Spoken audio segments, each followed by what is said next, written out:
Bonjour et bienvenue dans cette vidéo où tu vas apprendre à calculer le volume d'un prisme. Cette vidéo sera divisée en 4 items.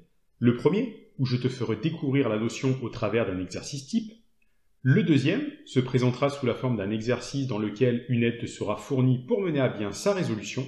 Le troisième sera un exercice libre qui te permettra de certifier du savoir acquis des 2 premières parties. Et pour terminer, une petite blague pour détendre tes neurones. A tout de suite pour la première partie.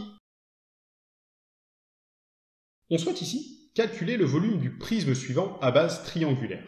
Pour cela, nous allons appliquer la formule suivante qui nous dit que le volume d'un prisme est égal au produit de l'aire de la base par la hauteur du prisme. Avant tout, on remarque que les longueurs sont exprimées dans la même unité, ici les centimètres. Nous n'aurons donc pas à convertir. On commence par calculer l'aire de la base.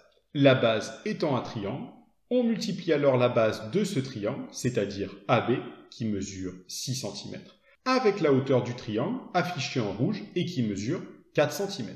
Et on divise le tout par 2. On obtient alors une aire de 12 cm².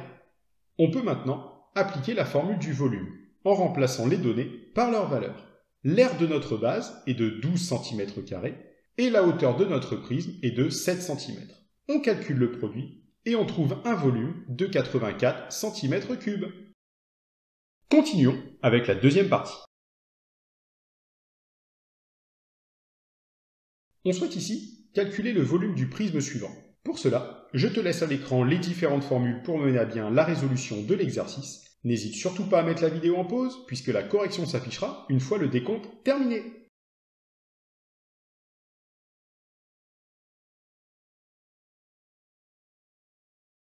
Bien, passons à la correction. On remarque que toutes les longueurs ne sont pas exprimées dans la même unité. En effet, la hauteur du prisme est exprimée en hectomètres, alors que les autres longueurs sont exprimées en mètres. De plus, nous désirons exprimer le volume en mètres cubes. On va donc convertir les 6 hectomètres en mètres. Si besoin, on se sert d'un tableau de conversion et on remarque que 6 hectomètres est égal à 600 mètres. Pour utiliser la formule du volume du prisme, on calcule d'abord l'aire de la base. Ici, la base est le triangle rectangle ZXY. On multiplie alors la base de ce triangle, c'est-à-dire XY, qui mesure 7 mètres, avec la hauteur du triangle, c'est-à-dire ZX, qui mesure 5 mètres. Et on divise le tout par 2. On obtient alors une aire de 17,5 m² pour la base du prisme. On peut maintenant appliquer la formule du volume du début en remplaçant les données par leur valeur. L'aire de la base est de 17,5 m², et la hauteur de notre prisme est de 600 mètres. On calcule le produit et on trouve un volume de 10 500 m3. Poursuivons avec la troisième partie. Cette fois-ci, à toi de jouer. Tu es désormais en mesure de résoudre cet exercice en parfaite autonomie. Comme tout à l'heure, mets la vidéo en pause si besoin, puisque la correction s'affichera une fois le décompte terminé.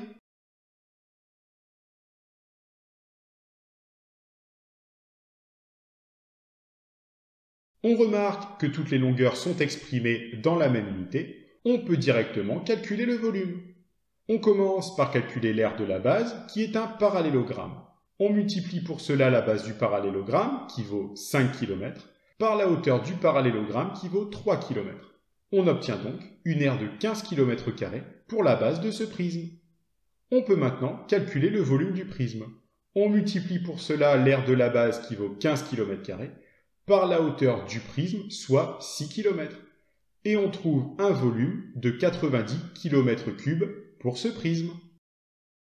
Et maintenant, l'heure que vous attendiez toutes et tous, l'heure de la blague. C'est un homme qui se rend chez son médecin. « Docteur, j'ai un problème. Tous les matins, je coule un bronze à 6 heures. » « Mais c'est très bien ça. Où est le problème, dit le docteur. Eh bien, c'est-à-dire que tous les matins, je me lève à 7 heures. » Sur ce, je te remercie d'avoir regardé la vidéo. N'hésite pas à mettre un pouce bleu et à mettre une bonne blague en commentaire.